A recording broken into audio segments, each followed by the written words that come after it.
Graças a paz, irmãos.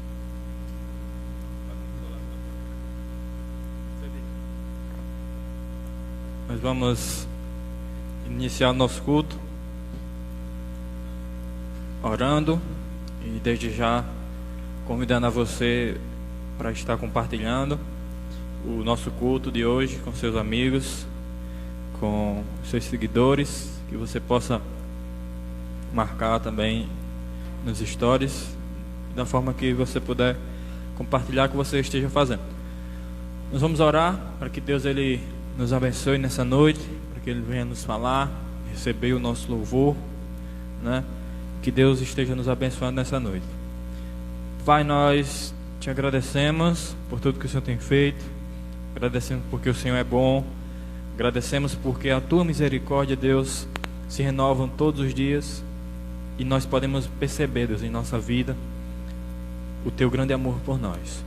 Pedimos, Deus, que o Senhor esteja abençoando esse culto, que o Senhor possa estar recebendo, Deus, toda a nossa adoração, todo o nosso louvor a Ti, que o Senhor esteja nos usando e que o Senhor esteja abençoando cada um, Deus, que vai estar participando junto conosco desse culto. Que o Senhor possa receber essa nossa oração em nome de Jesus. Amém. Eu vou ler um texto que está em Hebreus 9:22.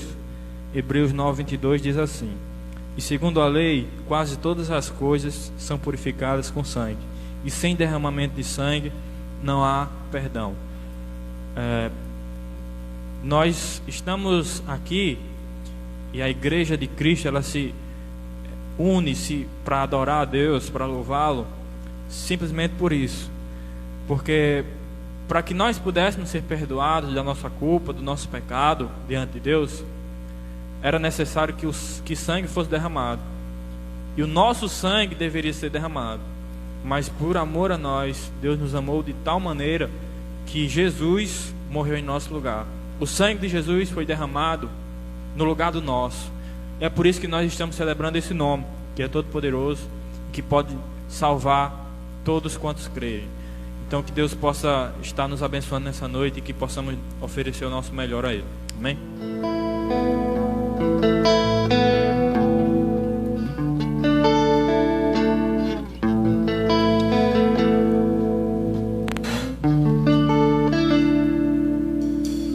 Grande é o Senhor e muito digno de louvor na cidade do nosso Deus, teu santo monte, a alegria de toda a terra.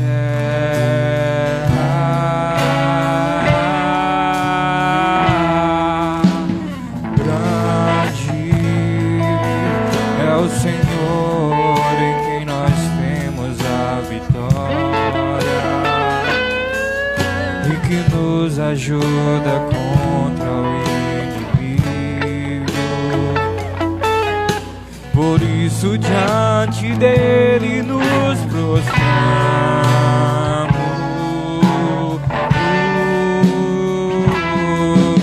queremos o teu nome engrandecer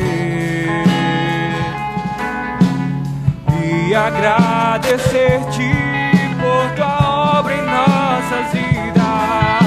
Confiamos em teu infinito amor, pois só tu és o Deus eterno sobre toda a terra e céu.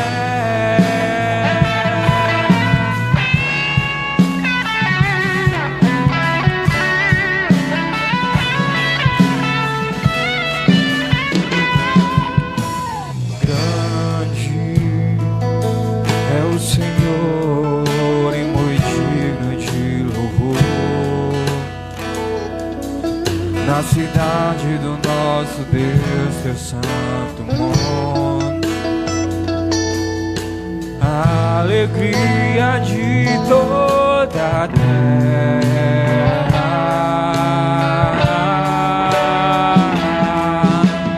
Grande é o Senhor em quem nós temos a vitória ajuda contra o inimigo. Por isso diante dele nos prostramos.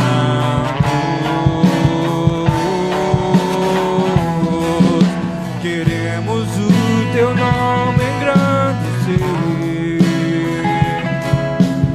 e agradecer-te por tua obra em nossas vidas.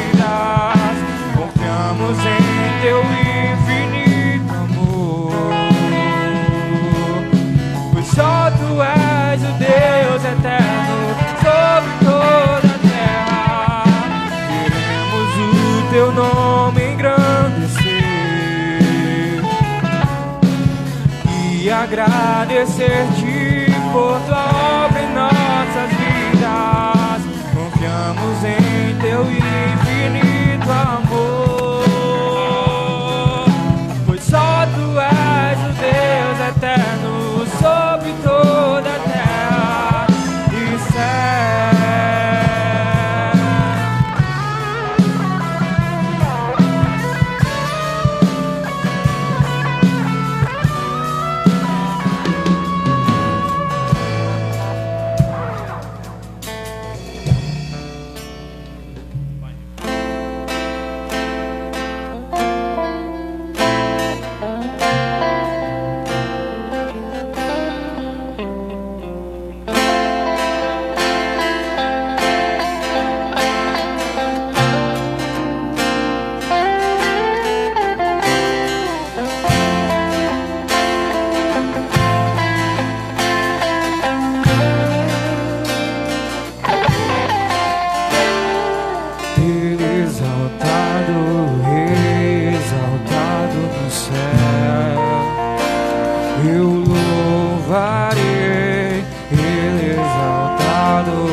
Exaltado teu nome, louvarei.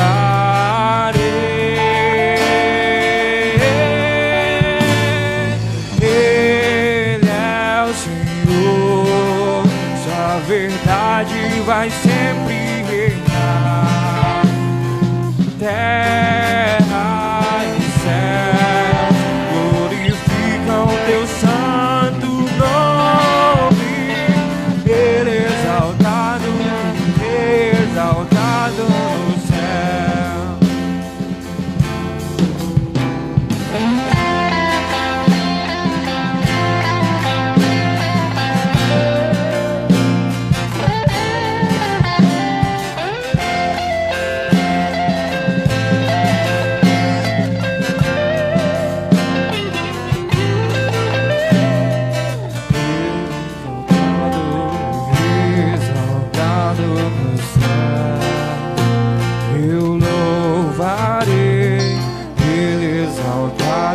Pra sempre exaltado teu nome, louvarei.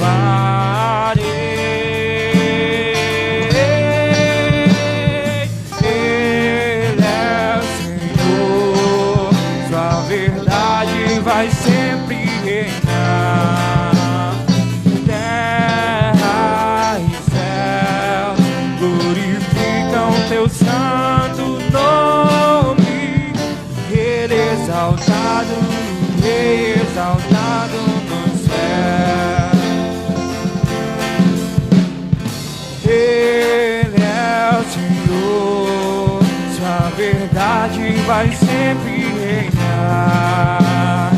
Terra e céu glorificam teu santo nome. Ele é exaltado, exaltado no céu.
aproximo, quebrantado, o seu amor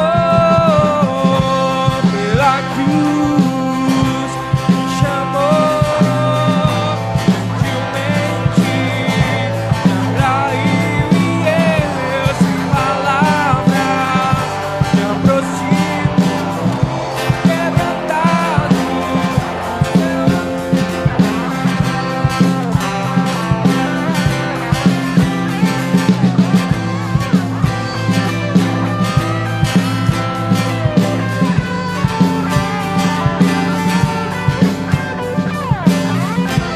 Quebrantado por seu amor.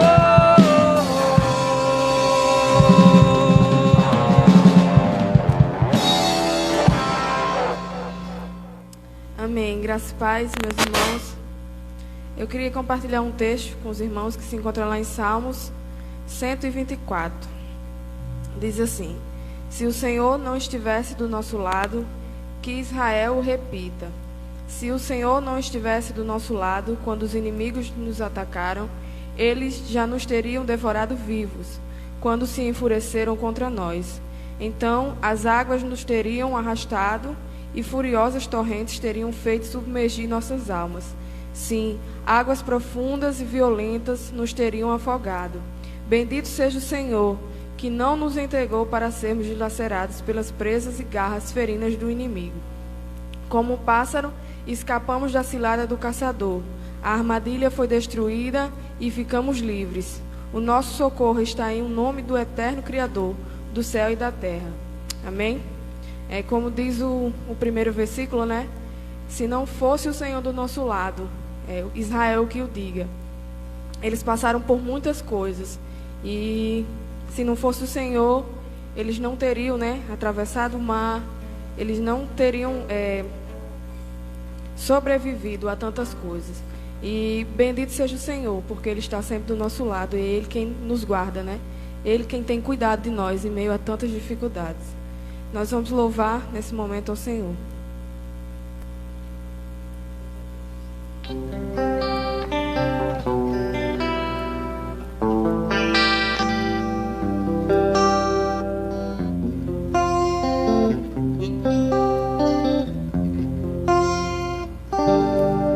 Minha fé não está firmada nas coisas que podes fazer. Eu aprendi a te adorar pelo que é. Dele vem o sim, o amém, somente dele mais ninguém. A Deus seja o louvor. Se Deus fizer, Ele é Deus. Se não fizer, Ele é Deus. Se a porta abrir, Ele é Deus.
Deus, se a doença vier.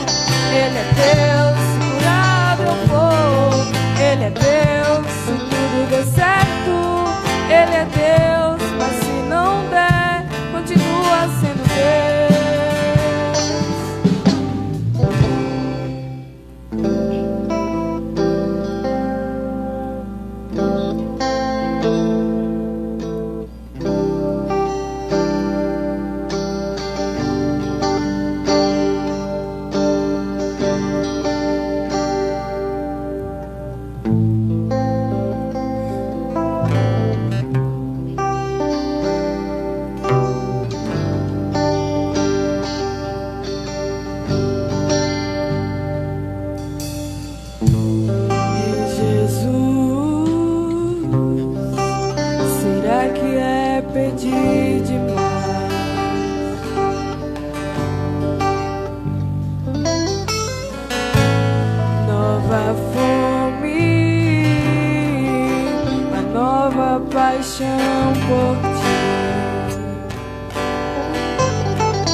nada pra mês, apenas uma fome, uma sede, uma fome, uma sede. Eu não trouxe nada pra mês, eu não trouxe nada pra mês, apenas uma fome, uma sede, uma fome, uma sede. Eu não trouxe nada pra mês, eu não trouxe nada pra mês, apenas uma fome, uma sede, uma fome, uma sede.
Que corre pro mar, o vento que abre o caminho é você.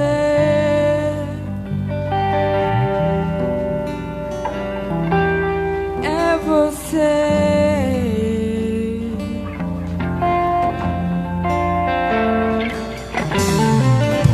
A nuvem que aponta o destino é a mesma que cobre o passado, o pão que sacia a fome, a rocha que mata minha sede é você.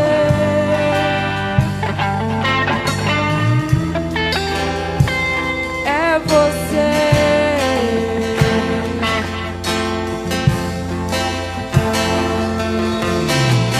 Mais perto do monte, mais perto da face, me espanto com o peso da tua glória. Mais perto da glória, é mais perto da morte. O medo quer me parar, então me tira o medo que me faz dizer: Moisés, suba em meu lugar.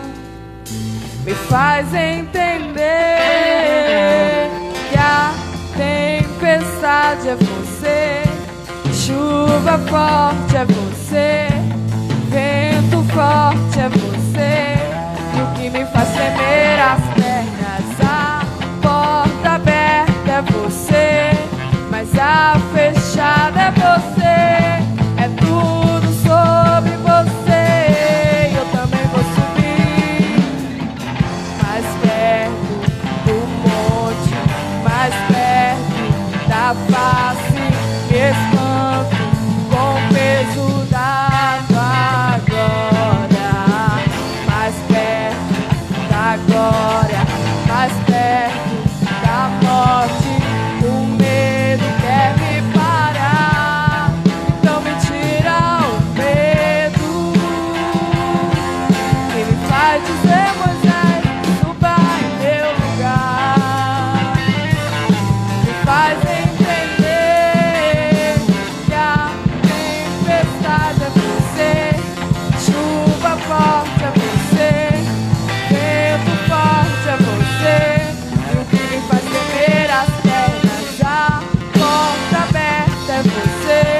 mas a fechada é você, é tudo sobre você.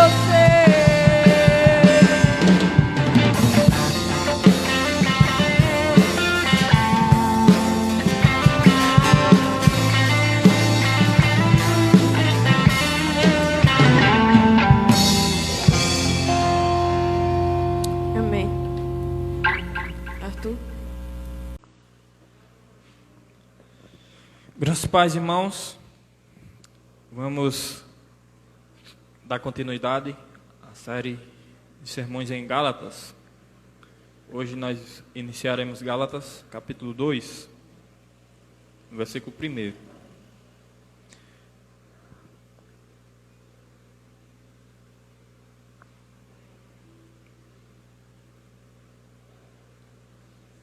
Nós iremos orar por essa palavra, para que Deus ele nos faça compreender o que a palavra dele quis nos dizer.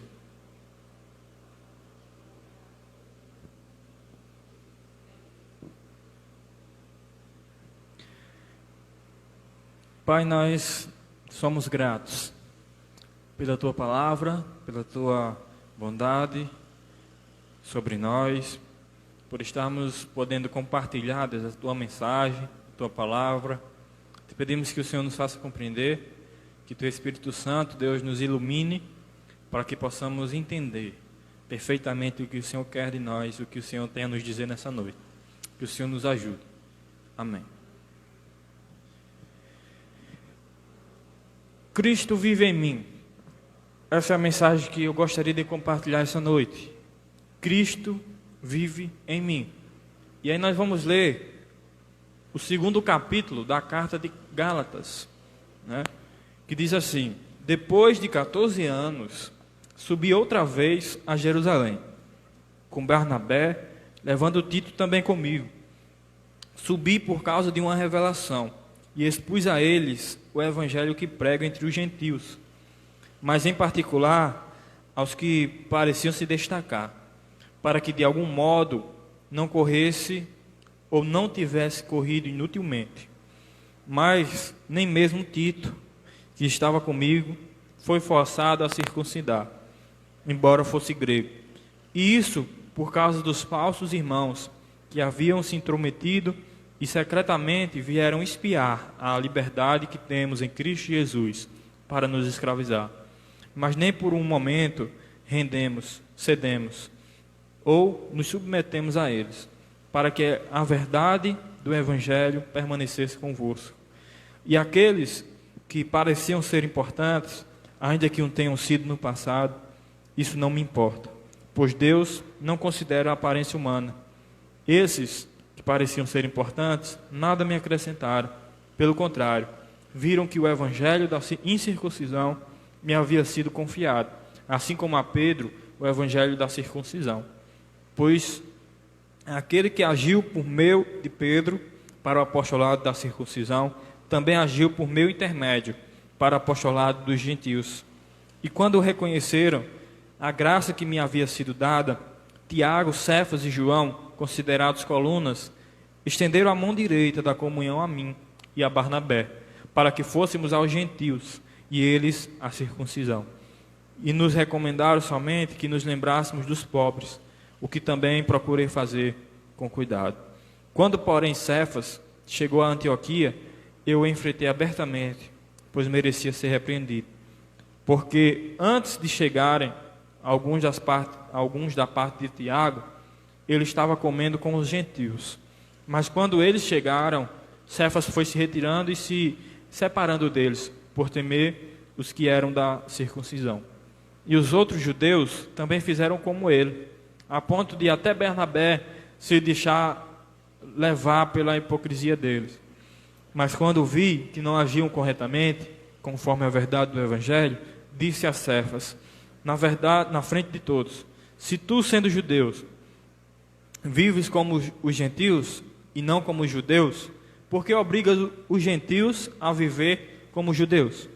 Nós, judeus por natureza e não pecadores dentre os gentios, sabemos, contudo, que o homem não é justificado pelas obras da lei, mas pela fé em Cristo Jesus. Nós também temos crido em Cristo Jesus para sermos justificados pela fé em Cristo, e não pelas obras da lei, pois ninguém será justificado pelas obras da lei. Mas, se procurando ser justificados em Cristo, nós mesmos também fomos encontrados pecadores, seria por acaso Cristo ministro do pecado? De modo nenhum. Ora, se reconstruo aquilo que destruí, demonstro que sou transgressor, pois pela lei eu morri, para a lei, a fim de viver para Deus. Já estou crucificado com Cristo. Portanto, não sou mais eu quem vive, mas é Cristo quem vive em mim. E essa vida que agora vivo no corpo, vivo pela fé no Filho de Deus, que me amou e se entregou por mim.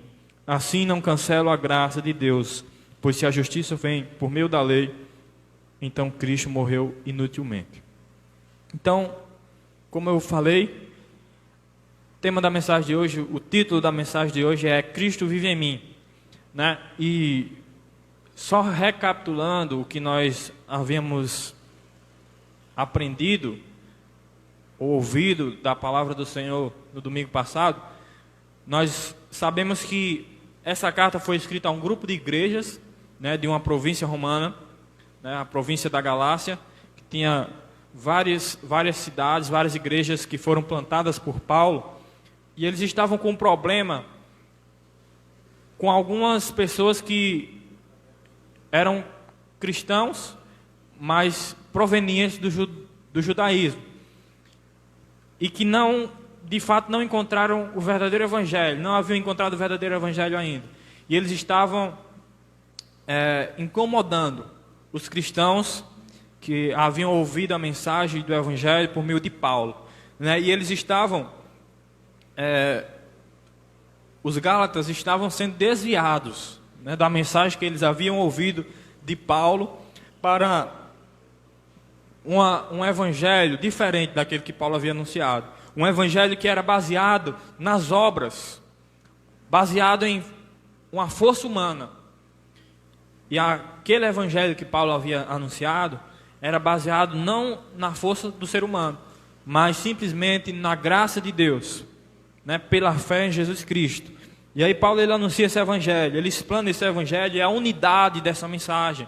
Novamente ele, lembrando o que foi lido no capítulo passado, né, quando ele diz assim, ainda mesmo que um anjo do céu ou outro homem qualquer apresente um evangelho diferente do que vocês já ouviram, seja considerado anátema, ou seja amaldiçoado, né? E Paulo ele fala bem forte a respeito dessa doutrina, desse desvio que estava acontecendo nas igrejas da Galácia, né?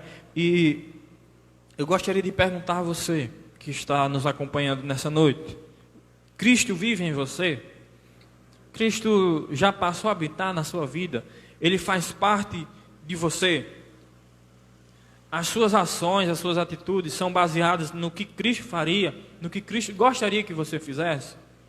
Você tem lutado para ser semelhante a Cristo? Cristo vive em você? É uma pergunta que eu gostaria que nós iniciássemos refletindo, né? E aí eu gostaria de falar sobre a mensagem única. A mensagem do Evangelho é uma mensagem única, certo? O Evangelho é só um. Como eu já falei, nós somos pecadores, nós precisamos de um Salvador, e esse Salvador é somente Cristo. E por meio da fé, nós podemos ser salvos por Ele. E de nenhuma outra forma nós poderíamos chegar ao céu, a não ser por Cristo. E essa é a mensagem única do Evangelho. E eu gostaria de pensar justamente no que Paulo ele está falando aqui, né?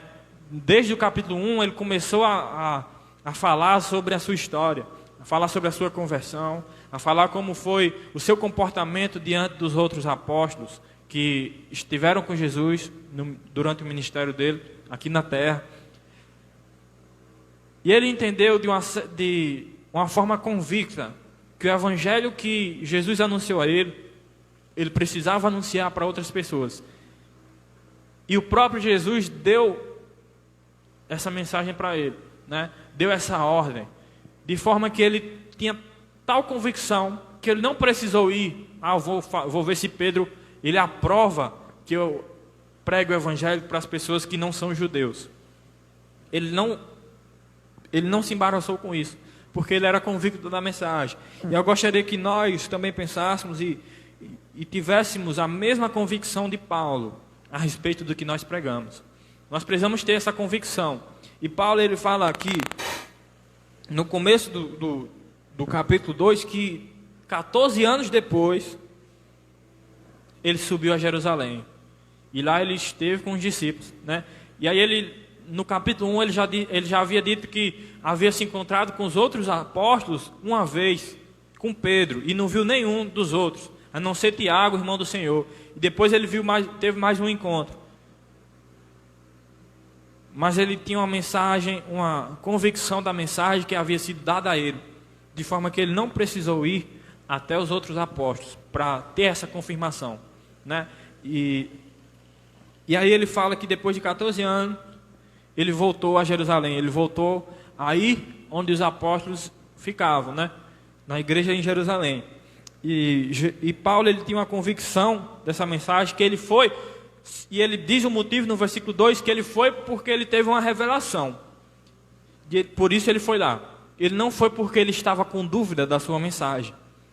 Ele não foi porque ele estava com dúvida. Será que esse evangelho que eu estou anunciando para as pessoas que não são judeus, será que está correto? Será que é realmente dessa forma? Será que eles não precisam se circuncidar, né? E circuncidar era um símbolo que os descendentes de Abraão carregavam desde de Isaac, né? Uma aliança que Deus fez com Abraão, que havia necessidade dos descendentes de Abraão cortar o prepúcio, e dessa forma os judeus, os descendentes de Abraão, seriam marcados. Mas aí Paulo, tendo a consciência que a mensagem do Evangelho de Cristo não era baseada em obras, não era baseada em cortes, não era baseada em nada do que nós pudéssemos fazer, era simplesmente pela fé, ele não mandava com que as pessoas que iam se convertendo fossem circuncidadas. E ele tinha essa convicção, porque a mensagem que ele pregava era simplesmente uma mensagem que salvava pela fé, e não por obras. E agora, alguns judeus, eles estavam, durante a ausência de Paulo, né, que Paulo viajava muito, pregando o Evangelho, e ele não plantava a igreja e ficava lá eternamente.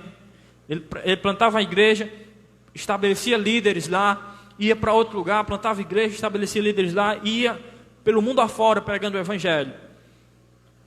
E aí, durante essa ausência dele, né, na igreja dessa região,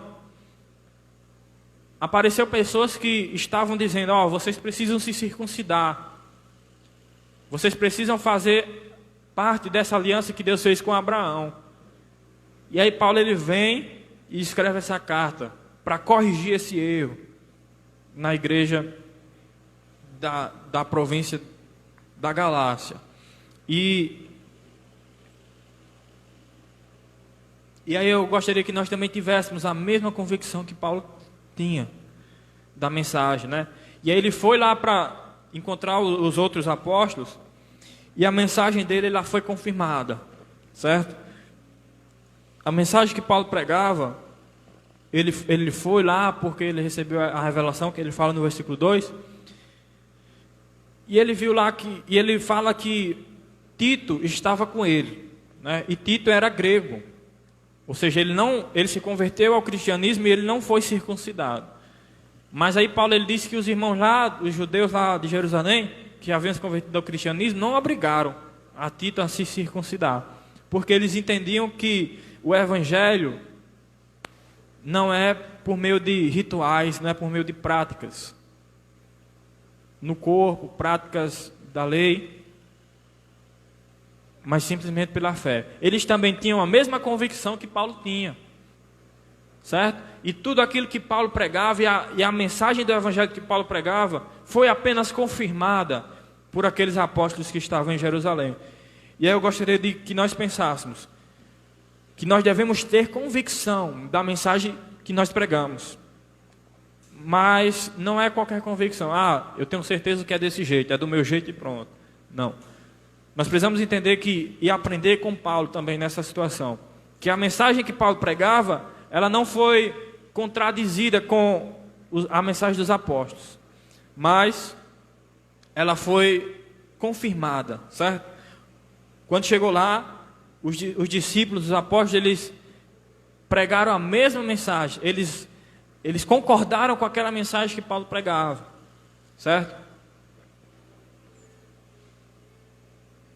E aí eu lembro do conselho de Gamaliel, quando os judeus estavam perseguindo os cristãos, e Gamaliel, um dos homens mais influentes da época, do qual Paulo aprendeu aos pés, né? Ele deu o seguinte conselho: não precisa perseguir os cristãos, deixa eles aí. Se eles forem de Deus, não há quem destrua, não haverá como destruir esses homens. Mas se eles não forem, não precisamos nem gastar as nossas forças.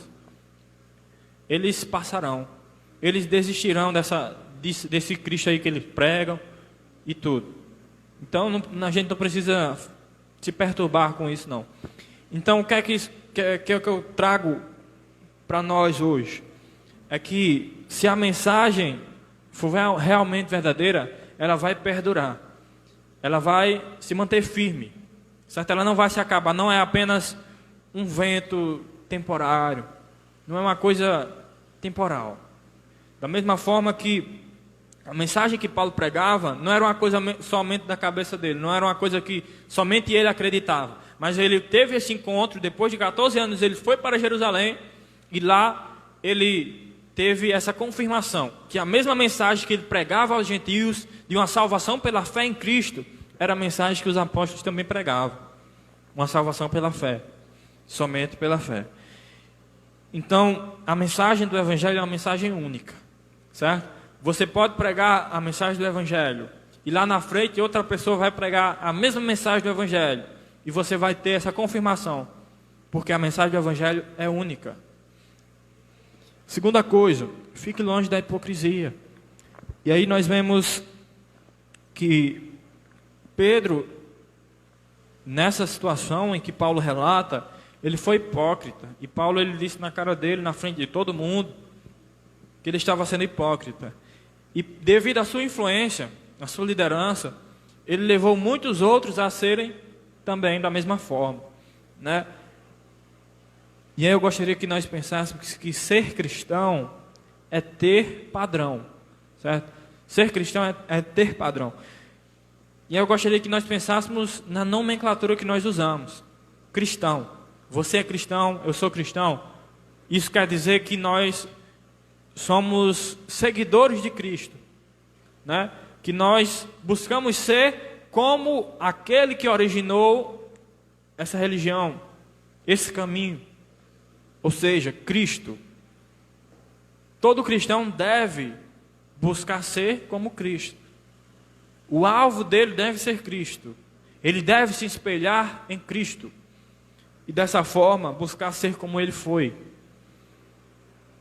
Então, ser cristão é ter padrão, certo? Não é uma coisa que um dia nós estamos de um jeito, do outro nós estamos de outro, e lá na frente nós iremos mudar de novo. Não. Cristo é o mesmo hoje, ontem e eternamente. Ele é imutável. E o nosso padrão é Cristo. Então, ser cristão é ter um padrão, certo? É querer ser como Cristo. Isso não muda. Então, não é um dia nós estarmos servindo ao próximo, cuidando dos outros, e no outro não está nem aí. É sempre cuidar dos outros, é sempre propagar o amor. Então, ser cristão é ter padrão. E essa é a vacina contra a hipocrisia, certo? Nós vemos aqui que Paulo ele repreendeu Pedro. Por quê? Porque Pedro foi visitar uma igreja que os cristãos daquela igreja não eram descendentes de judeus, eram gentios. E gentios são pessoas que não faziam parte do grupo dos judeus.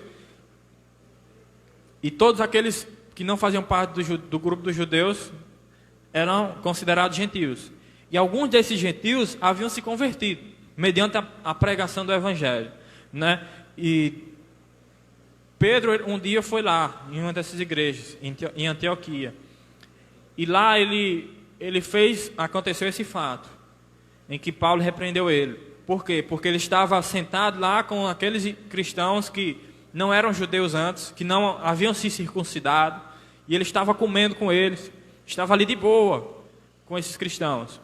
Mas só que chegou um grupo de cristãos que eram da circuncisão, que foram circuncidados, que eram descendentes de judeus, que haviam se convertido ao cristianismo, e que queriam também que todo mundo que se convertesse a Cristo fosse circuncidado. Mas aí Pedro, com vergonha, começou a ser hipócrita, mostrar aquilo que ele não era. E aí ele começou a se sair de fininho. Ele saiu do grupo dos gentios e foi para o grupo dos judeus. E aí Paulo, vendo aquilo, repreendeu ele na frente de todo mundo. E aí ele começou com a linda mensagem que ele fala sobre a salvação pela fé. Mas antes eu gostaria de que nós pensássemos se nós não podemos fazer aos outros aquilo que nós não podemos querer que os outros sejam aquilo que nós não somos, né? Se nós não damos o exemplo, se nós não vivemos de tal maneira, nós não poderemos querer que outra pessoa viva dessa forma. Se você não vive como uma pessoa que quer ser como Cristo, que tem um padrão, que tem um alvo, Cristo como alvo e como padrão, se você não é uma pessoa que vive dessa maneira, você não vai poder querer que outra pessoa seja dessa forma. Porque você precisa primeiro ser um exemplo. Você precisa ser primeiro esse cristão que você deseja que os outros sejam, né? E aí Pedro, ele estava fazendo totalmente errado. Ele estava vivendo como se circuncisão não importa. O que importa é a fé que vocês têm em Cristo. Só que quando chegou o grupo que acreditava que a circuncisão importa, ou seja, que você precisa obedecer essas regras e tudo, Pedro foi saindo. Realmente tem que ter circuncisão. E aí Paulo, ele repreende Pedro no versículo 14, dizendo: mas quando vi que não agiam corretamente conforme a verdade do evangelho, disse a Cefas na frente de todos: se tu, sendo judeu, vives como gentios e não como judeus, por que obrigas os gentios a viver como judeus? Né? Então, se você quer viver como gentios, tendo a liberdade que Cristo oferece, por que você quer que os gentios, que têm essa liberdade que Cristo oferece, viva submisso a uma lei que você não quer obedecer? E aí Paulo, ele cita a verdade do evangelho. E viu que Pedro, ele não agiu conforme a verdade do evangelho. Porque a verdade do evangelho nós somos salvos pela fé em Cristo. E isso é pela graça, não vem de nós.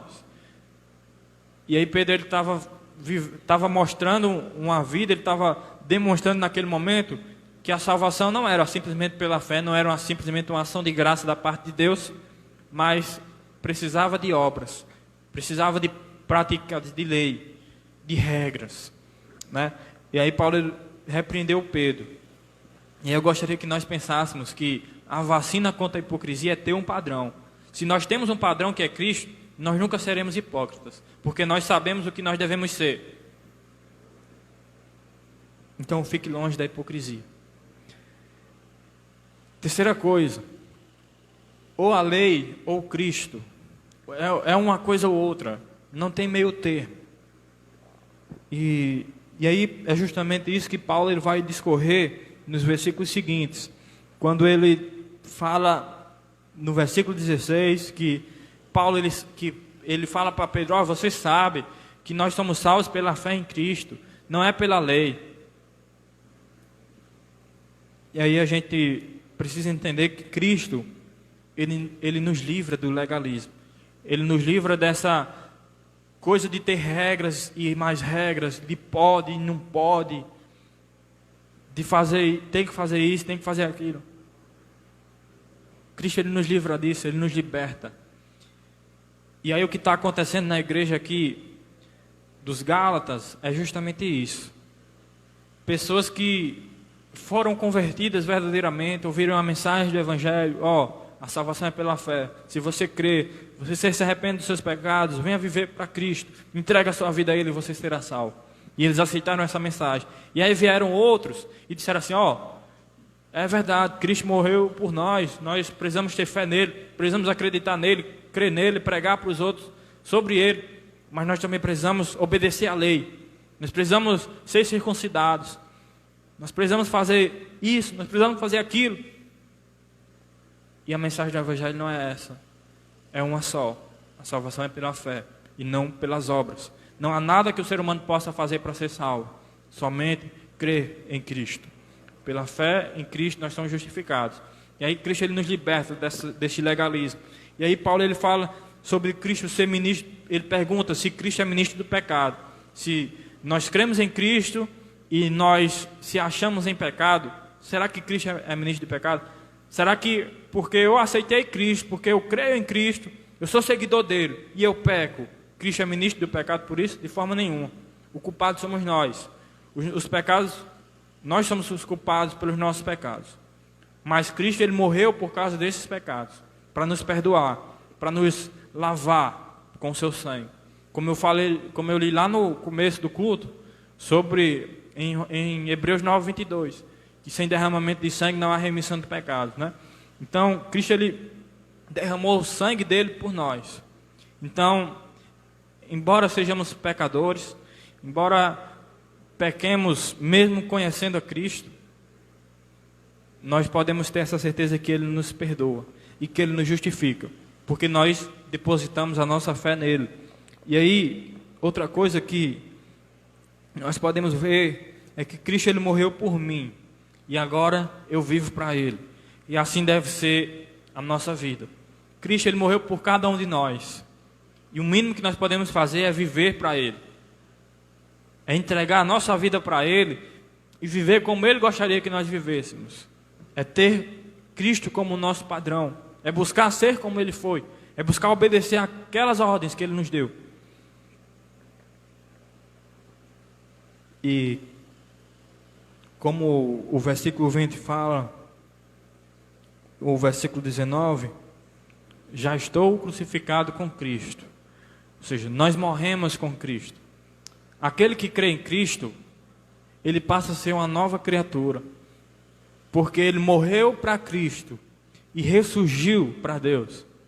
Agora ele tem uma nova vida. Não é mais como antigamente, que nós vivíamos de acordo com as nossas vontades e que nós vivíamos aquela frase que está bem na moda: vou seguir meu coração, vou fazer o que meu coração diz para que eu seja feliz.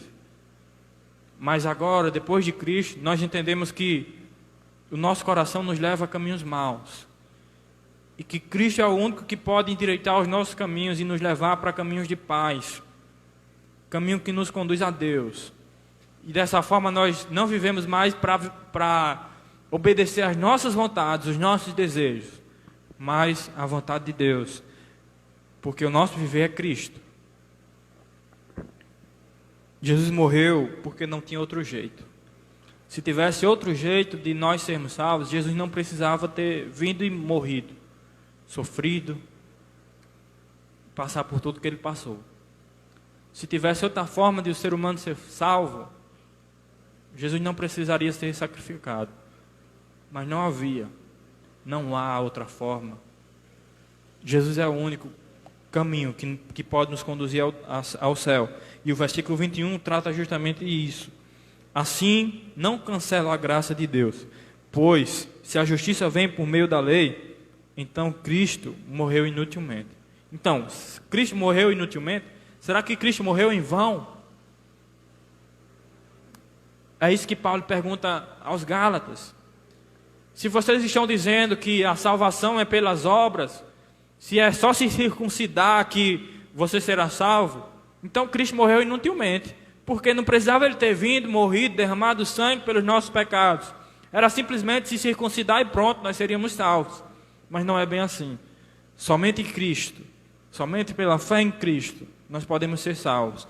E nós sabemos que Cristo ele não morreu em vão, que ele não morreu inutilmente. Ele morreu por uma causa. Ele morreu porque não havia outro jeito do ser humano ser salvo. E essa é a mensagem do Evangelho. O Evangelho é único. E ele pode transformar a minha vida, ele pode transformar a sua vida. Desde que você queira, desde que você deixe com que Jesus transforme a sua vida. E esse é um convite que nós temos a fazer a cada um que está nos ouvindo, e que cada um que está nos ouvindo tem a fazer para outros. Jesus pode transformar a vida de qualquer pessoa, independente da maneira com que a vida dessa pessoa esteja. Jesus é o único que pode transformar um pecador em uma pessoa digna do céu, porque nós podemos ser justificados por Cristo, pelo sangue dele, e não por nenhuma obra, por nenhuma prática que nós possamos ter. E essa é a mensagem que eu gostaria de compartilhar nessa noite, e de aconselhá-lo, que permita que Cristo viva em você. Cristo vive em mim, Cristo vive em você. É uma coisa que nós precisamos pensar, é uma coisa que nós precisamos tomar uma atitude, fazer uma escolha, né? Crucificar o eu e ressurgir para Deus. É isso que nós precisamos fazer. Vamos orar. Deus, nós agradecemos pela Tua palavra. Pedimos, Deus, que o Teu Espírito Santo, de uma forma maravilhosa, Deus, nos faça compreender a mensagem do Teu Evangelho, aquilo que o Senhor tem a nos dizer, aquilo que o Senhor quis nos revelar, nos iluminar. Pedimos que o Senhor esteja nos abençoando nessa noite, que o Senhor esteja nos fazendo, Deus, viver uma vida totalmente voltada para o Senhor e não mais para nós. Pedimos que o Senhor nos ajude, que o Senhor nos guarde. Essa é a nossa oração em nome de Jesus. Amém.